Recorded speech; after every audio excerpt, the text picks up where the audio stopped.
Welcome back to the Top 1% Book Club, where we like to really dig into the best self-improvement books. Exactly. And today, we are going to be cracking open Napoleon Hill's Think and Grow Rich. It's a classic. Yeah, and, it's not just some, dusty old classic that's been sitting on a shelf for 100 years. Right. Like, top business leaders today Mm-hmm.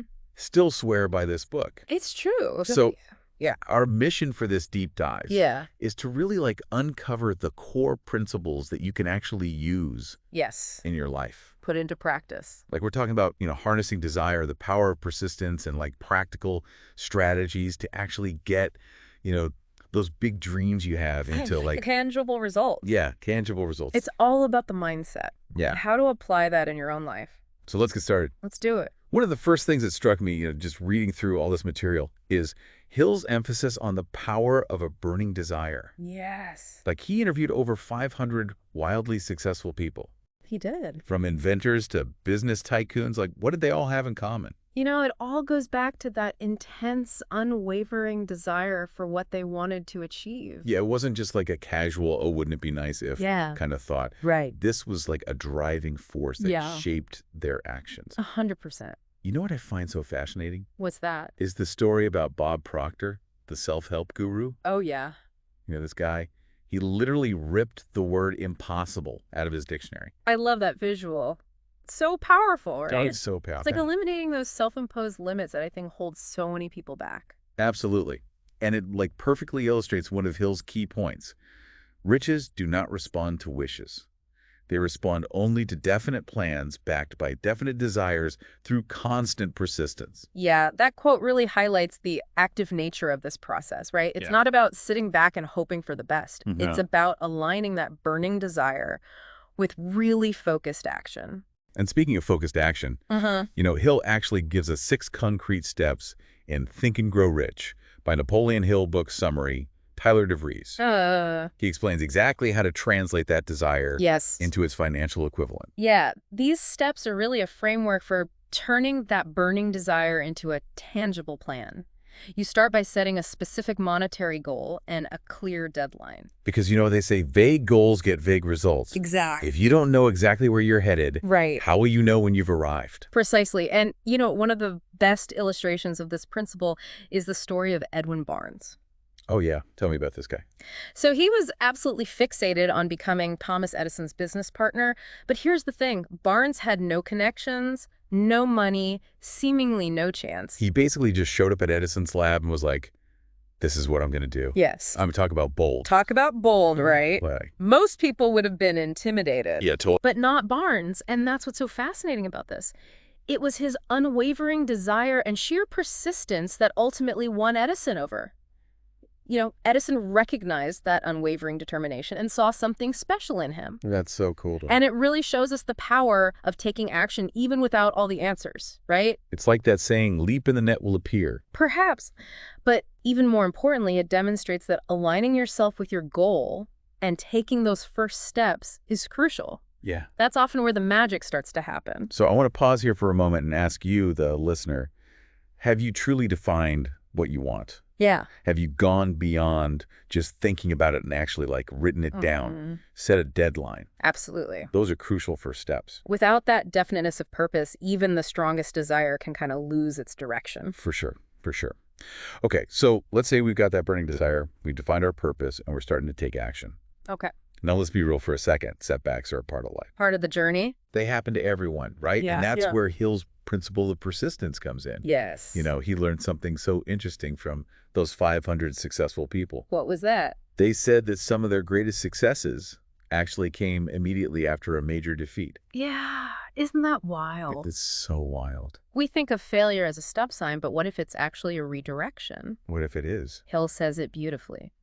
When riches begin to come, they come so quickly, in such great abundance, that one wonders where they have been hiding all those years. Gives me chills every time I hear that. Right.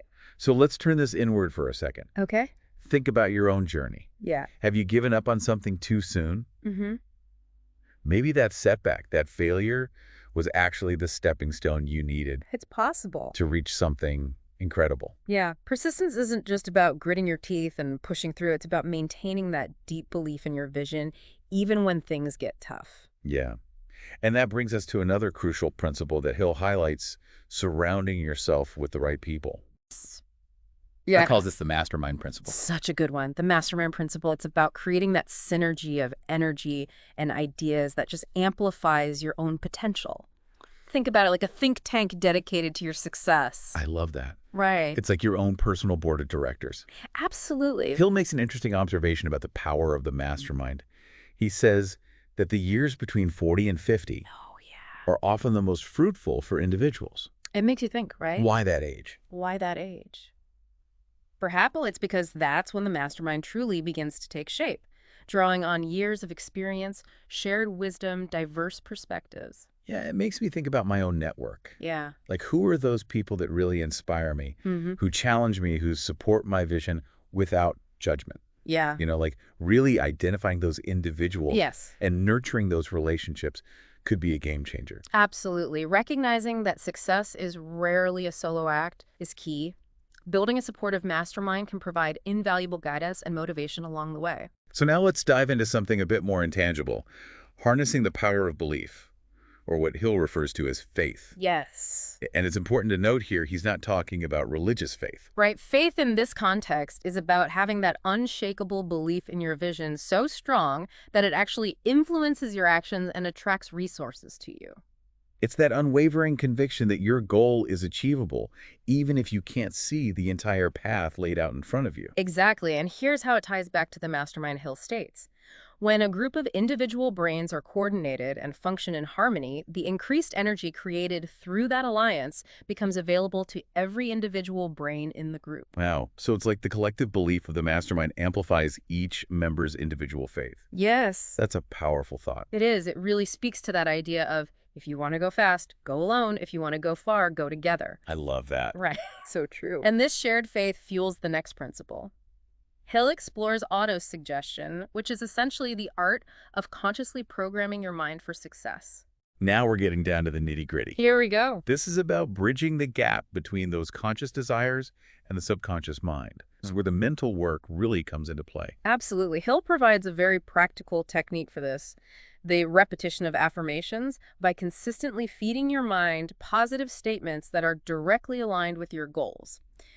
You start to reprogram your subconscious beliefs. It's almost like planting seeds in your mind that will eventually blossom into tangible results. So it's not just about positive thinking. Right. It's about creating new neural pathways, so to speak. Precisely. I find it interesting that Hill emphasizes a quote in this context. He says, "Genuine wisdom is usually conspicuous through modesty and silence." How do you see that relating to autosuggestion? Well, I think it speaks to the importance of creating space for your subconscious mind to absorb and integrate these positive affirmations. Okay. Too much external input can be distracting and disruptive to that process. So it's about being mindful of what we're feeding our minds, but also about what we're filtering out. Exactly. And to illustrate this point further, Hill provides specific lists of positive and negative emotions in Chapter 12 of Think and Grow Rich. He advises us to cultivate emotions like desire, faith, love, enthusiasm, while actively avoiding fear, jealousy, hatred, anger. It's like he's saying create an emotional environment that supports your growth and your mind will follow. That's a great way to put it. It's all about conscious cultivation. Yeah. So I'd like to pose this question to you, the listener. What are you feeding your mind? What emotions are you choosing to cultivate on a daily basis? That's a great question for all of us to reflect on as we move into the next part of our deep dive. Yes. Let's keep in mind that Think and Grow Rich isn't just about amassing a fortune. That's a really important point. Yeah. While Hill uses wealth as a primary example, the underlying principles apply to any goal you can imagine. Absolutely. Think back to Edwin Barnes. He didn't start with money. He started with a burning desire Yes. for a specific partnership. Exactly. These principles are universal. They're about aligning your thoughts, your beliefs, and your actions to achieve anything you set your mind to. And the journey itself is just as important as the destination, the personal growth and resilience you develop along the way. Those are the true treasures. Absolutely. It's like climbing a mountain. The view from the summit is breathtaking. Yeah. But it's the challenges you overcome, Yes. the skills you learn on the climb Right. that truly shape you. Precisely. And that brings us to a point that's raised in several of our sources today. One of the biggest obstacles to success is the fear of failure. Oh, yeah, that makes total sense. Right. I think it's human nature Yeah. to want to avoid failure. Of course. It can be so discouraging and make you question everything. But here's the key: failure is inevitable. It's a part of the process. The real magic lies in reframing our perspective on failure. Okay, so how do we do that? Yeah, how do we shift from fearing failure to embracing it as a valuable learning opportunity? Yeah. One powerful approach is to view failure as objective data. It's feedback telling you what's working and what's not. Interesting. So instead of getting emotional Yeah. and beating ourselves up Right. when something doesn't work out, Yes. we should approach it like scientists Exactly. conducting an experiment. Analyze the results, identify the variables, adjust your approach, and try again.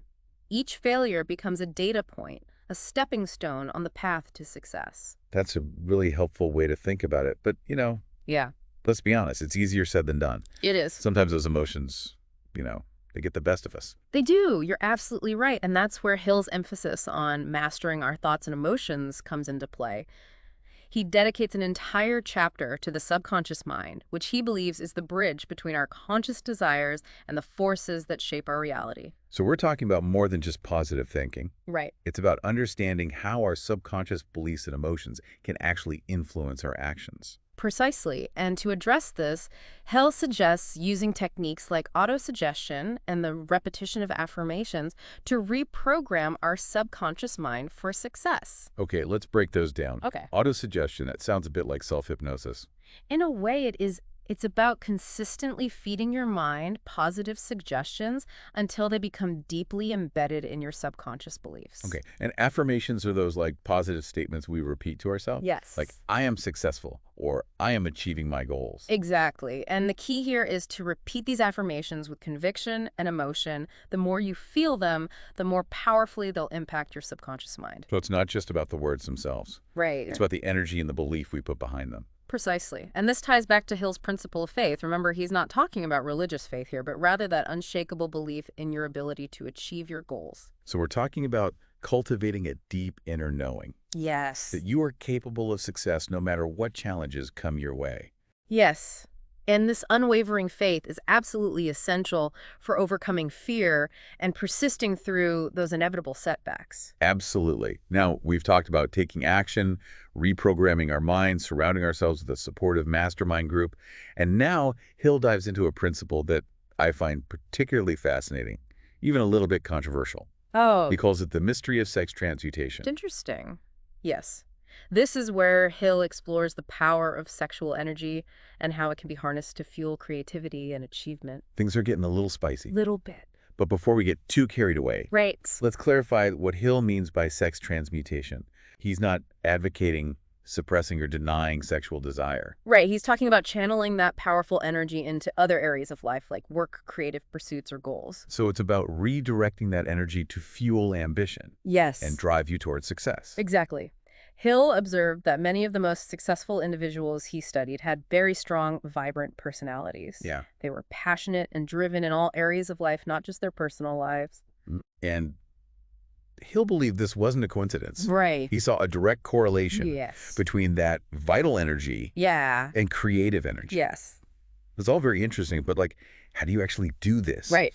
How do you take that raw sexual energy and transform it into something that fuels your goals? Yeah. Hill doesn't provide a step-by-step guide, Okay. but he stresses the importance of willpower and self-discipline.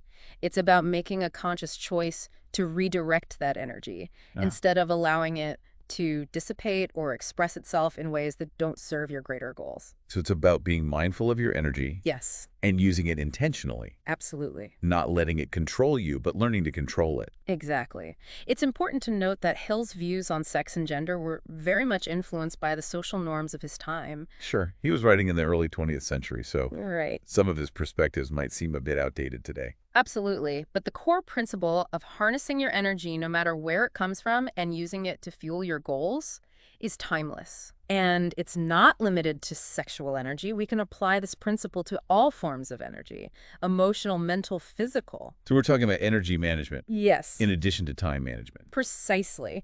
And this leads us to one of the most intriguing and mysterious concepts in Think and Grow Rich, what Hill refers to as the sixth sense. Ooh, I'm sensing a mystery here.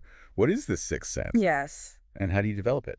So Hill describes it as an intuitive faculty and almost extrasensory perception that emerges after you've mastered the first 12 principles we've been discussing. So it's like a higher level of awareness or insight Yes. that becomes available once you've aligned your thoughts, Mm-hmm. beliefs, and actions with your goals. Exactly. Hill suggests that this sixth sense allows you to tap into a source of infinite intelligence, guiding you towards your desires and helping you avoid potential pitfalls. That sounds almost mystical. It does a bit, right? But I can see how it speaks to the power of developing your intuition Yes. and trusting that inner voice. Absolutely. And Hill emphasizes that developing the sixth sense is a process, not a destination. It's something you cultivate through ongoing self-development and consistent application of the principles in his book. So you're not going to just wake up one day and Right. suddenly have this magical sixth sense. No. It's something that emerges over time Yes. through dedicated effort Exactly. and alignment with your purpose. Precisely. And I think it's a fitting culmination of Hill's philosophy. Yeah. It suggests that the journey of personal growth is continuous. Yeah. As you master these principles, you unlock new levels of potential within yourself. It's not just about achieving specific goals. Right. It's about evolving as an individual. Exactly. But here's a crucial point to keep in mind. While Think and Grow Rich provides a wealth of insights and practical techniques, it's not a magic formula. Right? We can't just read the book, check off the steps, and poof, suddenly we're millionaires. Wouldn't that be nice? I know, right? It takes a lot more than that. It requires effort, persistent action, and a willingness to confront and challenge those limiting beliefs that are holding you back. And to embrace failure as feedback. Yes. To reprogram your subconscious, to build that supportive mastermind community, and to learn to trust your intuition. Absolutely. It's a holistic approach to personal growth and achievement. Now, it's important to acknowledge that Hill's ideas aren't without their critics. That's true. Some argue that his focus on wealth and material success is outdated or even potentially harmful. And there's no denying that some of his language, particularly surrounding gender and sexuality, reflects the biases of his time. For sure, it's absolutely crucial to approach his work with a critical eye and adapt his principles to our current understanding of the world. So we're not suggesting you blindly accept everything Hill says. All right. It's about identifying what resonates with you, what feels valuable and applicable to your life, and leaving the rest behind. Exactly. Which brings us back to the mission of this deep dive. We've explored the core principles of Think and Grow Rich. But the real work begins when you apply those principles to your own life. So what are the key takeaways that you, the listener, should be walking away with from this first part of our exploration? Yeah, first and foremost, the power of desire. Remember, it's not about wishing or hoping. It's about cultivating that burning desire that fuels your actions and propels you forward. Absolutely. And then defining a crystal clear purpose, knowing exactly what you want, setting those specific measurable goals that give you a clear target to aim for. Right. And let's not forget about embracing persistence. You're going to face setbacks. But the key is to see those as valuable feedback, adjust your approach, and keep moving forward.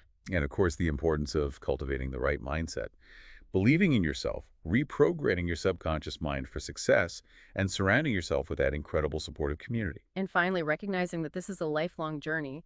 Mastering these principles isn't a one-time event. It's an ongoing process of growth and evolution. So we have desire, purpose, persistence, mindset, and a commitment to lifelong growth. Those are incredibly powerful tools for achieving just about anything you set your mind to. Indeed. And as we wrap up this first part of our deep dive, I encourage you, the listener, to reflect on these principles. Which one resonates most strongly with you? Which one can you start implementing today? Remember, even small steps can lead to huge transformations. And building on that idea of small steps, remember those 6 concrete steps for translating desire into its financial equivalent that we mentioned earlier? Yeah. Those are a fantastic place to start. Hill outlines them in detail, but let's connect them to some modern tools and techniques you can use. Yes, let's make this practical. So step 1 is to fix in your mind the exact amount of money you desire. Not a vague, I want to be rich, but a specific number. Okay. That's where visualization boards can come in handy. Create a visual representation of your financial goal, maybe a picture of your dream house or that investment portfolio statement. Oh, I love that seeing it every day can really solidify that desire and keep you focused. Exactly. Step 2 is to determine exactly what you intend to give in return for the money you desire.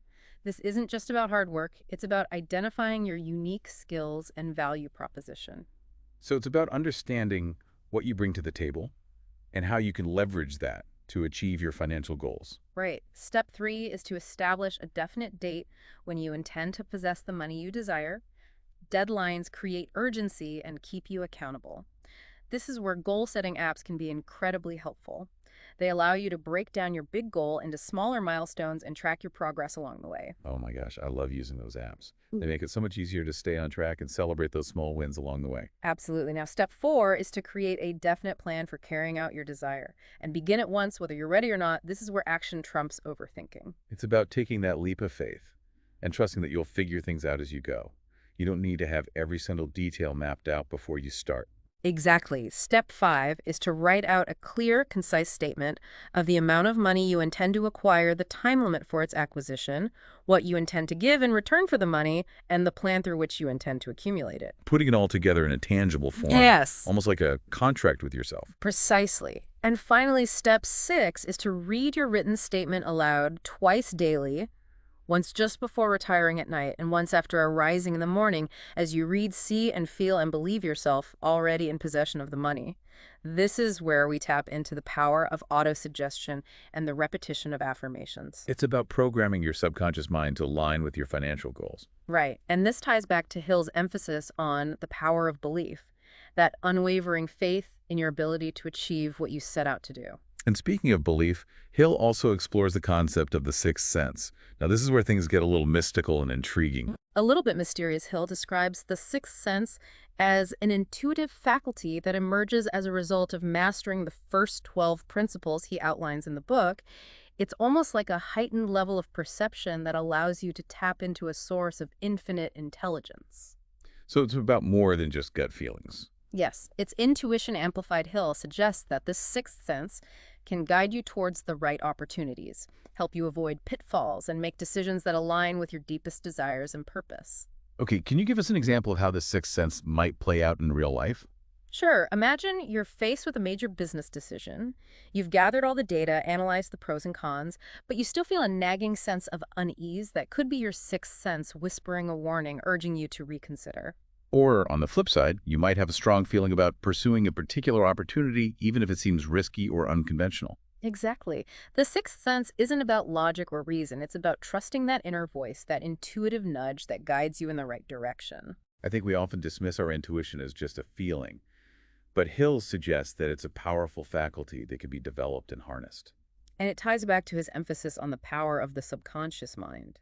Remember, he believed that the subconscious is the bridge between our conscious desires and the forces that shape our reality. So by mastering those first 12 principles, by aligning our thoughts, beliefs, and actions, we're essentially clearing the pathway for our sixth sense to emerge. Precisely, it's about creating a state of mental and emotional harmony that allows your intuition to flow more freely.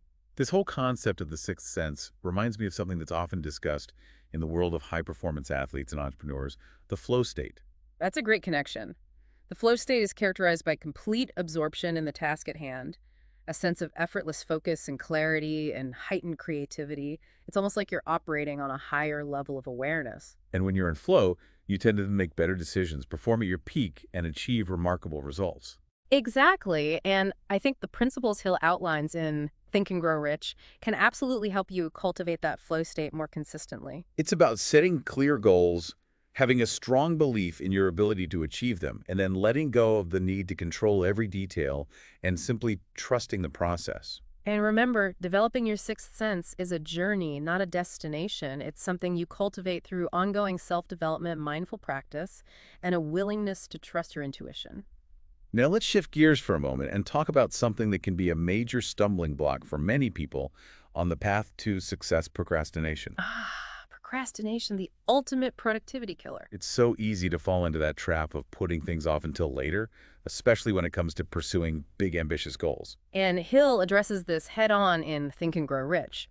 He emphasizes the importance of taking immediate action, even if it's just a small step to overcome procrastination. It's about breaking down those large, daunting tasks into smaller, more manageable chunks that feel less overwhelming. And remember, action creates momentum. The more you do, the more motivated you'll feel to keep going. Hill also talks about the importance of creating a sense of urgency. Yes, deadlines are a procrastinator's worst nightmare, but they can also be incredibly motivating. So setting clear deadlines for yourself, even if they're self-imposed, can really help you overcome that tendency to procrastinate. And it ties back to the principle of definiteness of purpose. When you know exactly what you want and when you want to achieve it, it's much easier to overcome procrastination and take those necessary steps.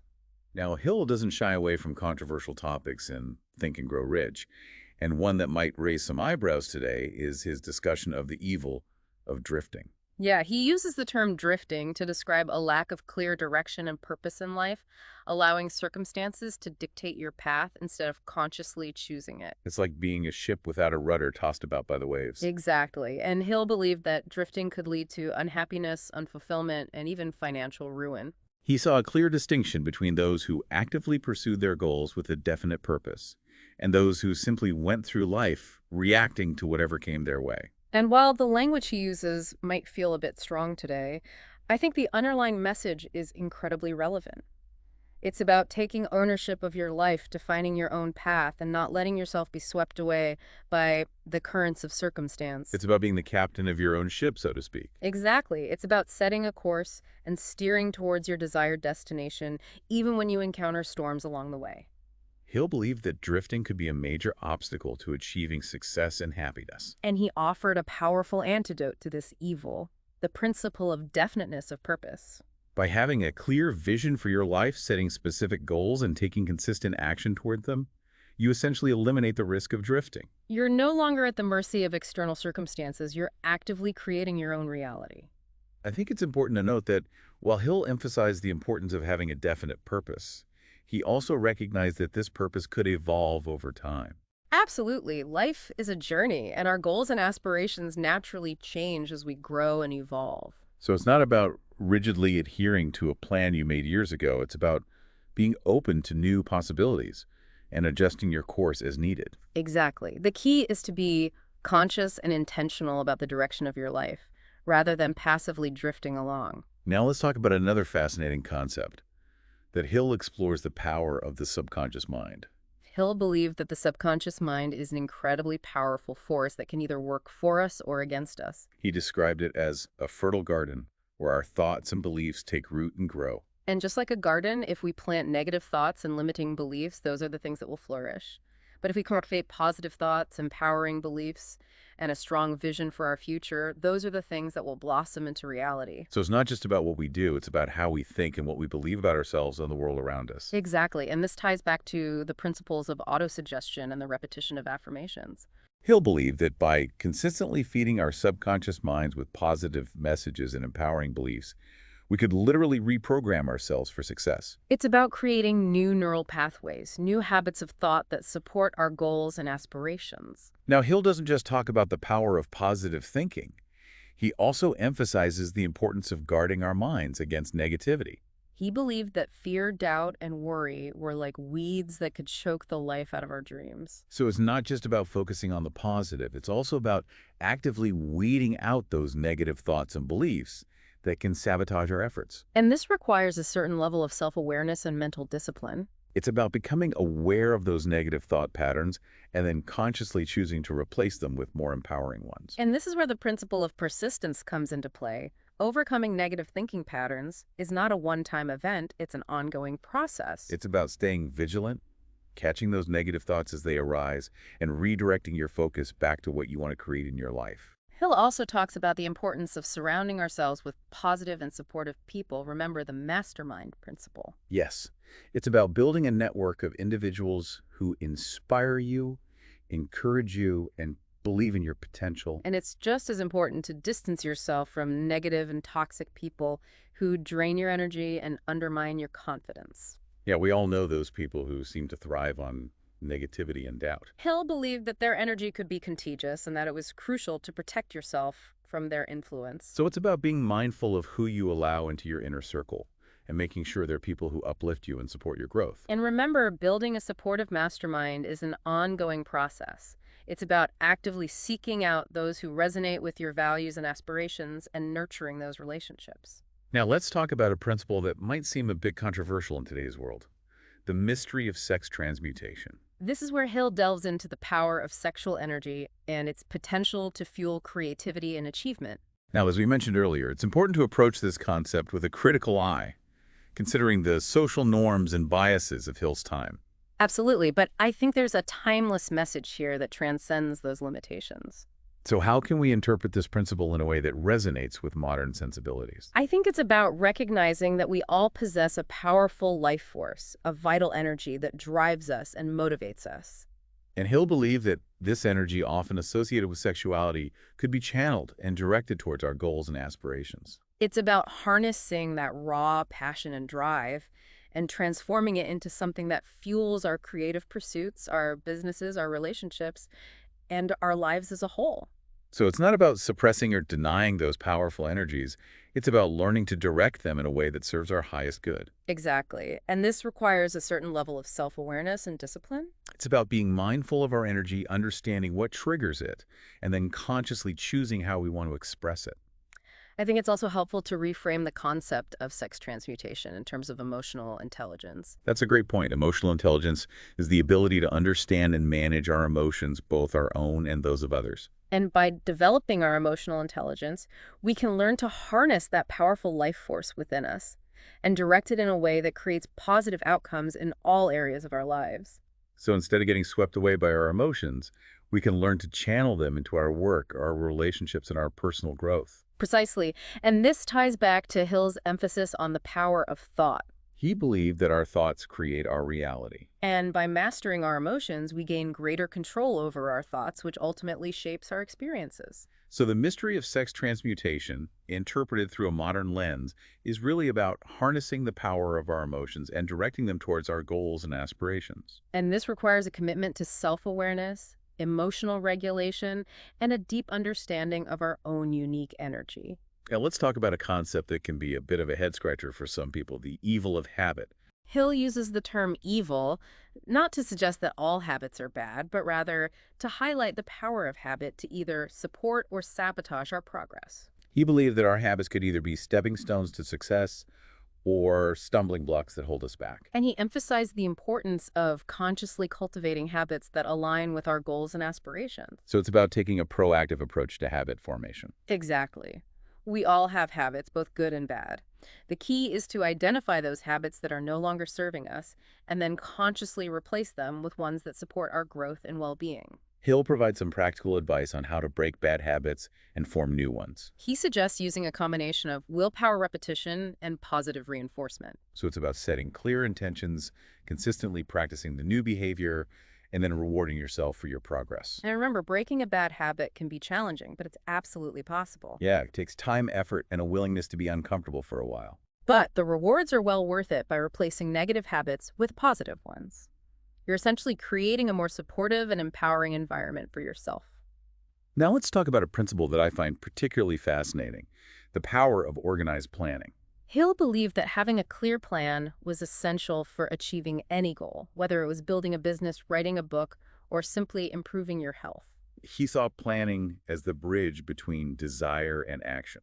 Without a plan, our desires remain just that, desires. But with a well-defined plan, we can break down those big, overwhelming goals into smaller, more manageable steps that we can take action on. Hill emphasized the importance of writing down our goals and plans. He believed that the act of writing something down solidified it in our minds and made it more real. And he encouraged us to review our plans regularly, making adjustments as needed. So it's not about creating a rigid plan that we have to stick to no matter what. It's about having a roadmap that guides us in the right direction, but also being flexible enough to adapt to changing circumstances. Hill also talked about the importance of seeking out the advice and counsel of others when creating our plans.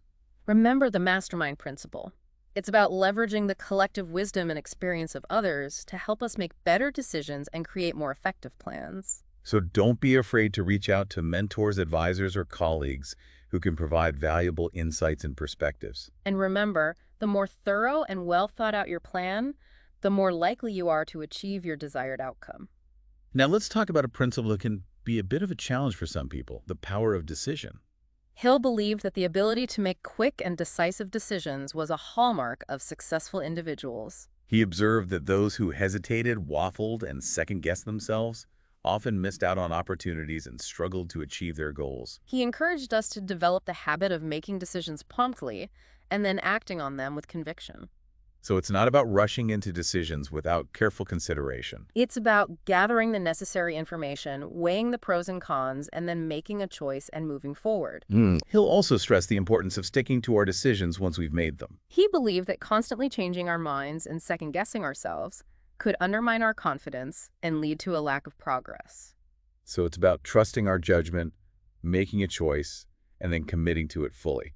Now, of course, there are times when we might need to reevaluate a decision or change course. Sure. But Hill believed that those instances should be the exception, not the rule. Okay. He encouraged us to develop the habit of decisiveness and to trust our ability to make sound judgments. Now let's talk about a principle that can be a bit of a game changer for those who struggle with self-doubt and limiting beliefs, the power of autosuggestion.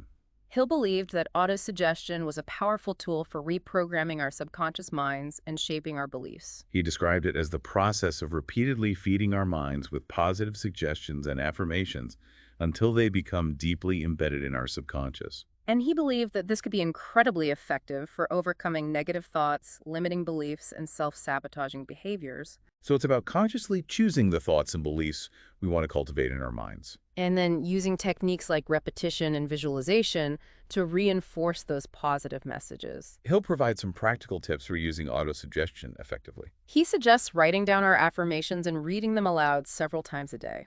He also recommends visualizing ourselves already achieving our goals and feeling the emotions associated with that success. And he emphasizes the importance of consistency and persistence. Reprogramming our subconscious minds takes time and effort. It's not a one-time event, it's an ongoing process. But the results can be truly transformative. Now let's talk about a principle that can be a bit of a mystery for some people, the sixth sense. Hill describes the sixth sense as an intuitive faculty that emerges as a result of mastering the first 12 principles he outlines in the book. It's almost like a heightened level of perception that allows us to tap into a source of infinite intelligence. So it's more than just intuition or gut feelings. Yes, it's intuition amplified. Hill suggests that this sixth sense can guide us toward the right opportunities, help us avoid pitfalls, and make decisions that align with our deepest desires and purpose. Can you give us an example of how this sixth sense might play out in real life? Imagine you're faced with a major business decision. You've gathered all the data, analyzed the pros and cons, but you still feel a nagging sense of unease that could be your sixth sense whispering a warning, urging you to reconsider.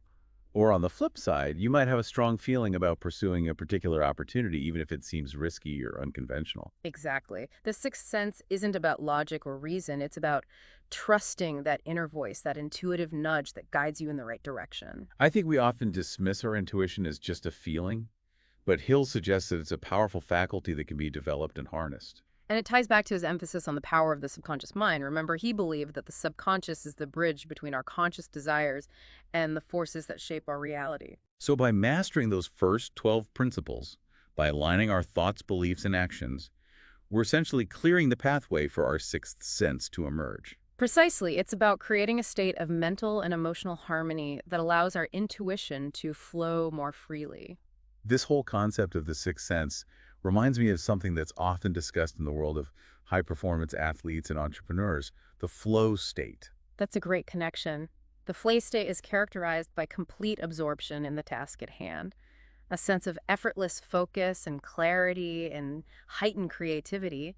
It's almost like you're operating on a higher level of awareness. And when you're in flow, you tend to make better decisions to perform at your peak and achieve remarkable results. Exactly. And I think the principles Hill outlines in Think and Grow Rich can absolutely help you cultivate that flow state more consistently. It's about setting clear goals, having a strong belief in your ability to achieve them, and then letting go of the need to control every detail and simply trusting the process. And remember, developing your sixth sense is a journey, not a destination.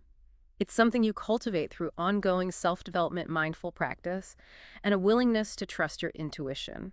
Now, as we wrap up this second part of our deep dive into Think and Grow Rich, I want to emphasize one key takeaway.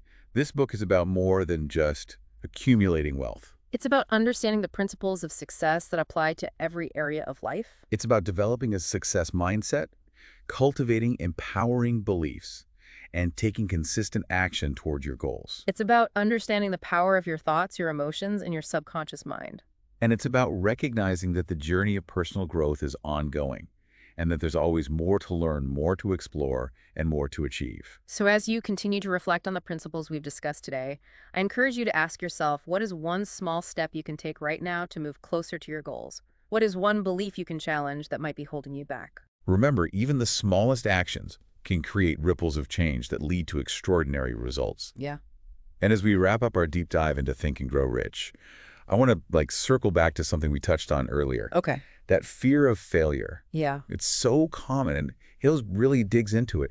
He points out something so interesting. Over 500 successful individuals told him their greatest success often came Really? right after a major setback.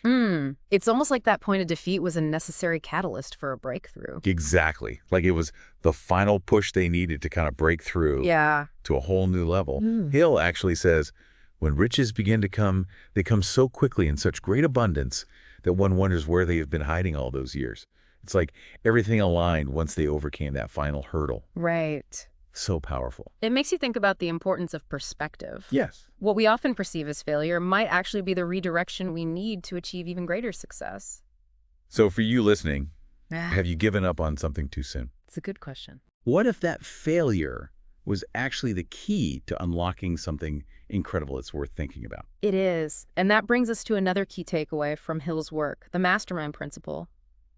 He stresses the importance of surrounding yourself with a supportive group of like-minded individuals. Yeah, it's not just about networking. No. It's about creating a synergy of energy and ideas that really amplifies your own potential make. Hill makes an intriguing observation about the power of the mastermind. He suggests that the years between 40 and 50 are often the most fruitful for individuals. It does make you wonder why that age. Yeah, why that age? Perhaps it's because that's when the mastermind truly starts to take shape, drawing on years of experience, shared wisdom, diverse perspectives. It's true, and maybe by that point you've also honed your intuition. Yeah. That sixth sense we were discussing. Right. That ability to sense opportunities, avoid pitfalls, and make decisions that are in perfect alignment with your goals. I love that connection. It's like those years of experience combined with the support of your mastermind create the perfect conditions for accelerated growth. And speaking of the sixth sense, it's important to remember that Hill didn't view it as something you're either born with or not. He believed it was a faculty that could be developed through mastering those first 12 principles. Yeah, it's like as you align your thoughts, beliefs, and actions with your goals, your intuition becomes sharper, clearer, and more reliable. So it's not just about gut feelings. It's about tapping into a deeper level of wisdom and insight that becomes available through consistent self-development and a deep understanding of those core principles. It's a fascinating concept, and it really highlights the importance of trusting your inner voice, that intuitive guidance that can lead you to extraordinary success. Okay, so as we wrap up our deep dive into Think and Grow Rich, I want to leave you with one final provocative thought. Hill suggests that riches, true riches, start in the mind. It all starts in the mind. It's about cultivating a mindset of abundance, believing in your ability to achieve your goals, and then taking consistent action to make them a reality. He reminds us that it's not about wishing or hoping, it's about aligning your thoughts, your beliefs, and your actions to create the life you desire. So I encourage you to take those principles we've discussed, the power of desire, the importance of a definite purpose, the strength of persistence, the magic of the mastermind, the necessity of belief, Yes. and weave them into your own life. Beautiful. And who knows, maybe you'll even tap into that mysterious sixth sense along the way. Until next time, keep thinking, keep growing, and keep reaching for your dreams.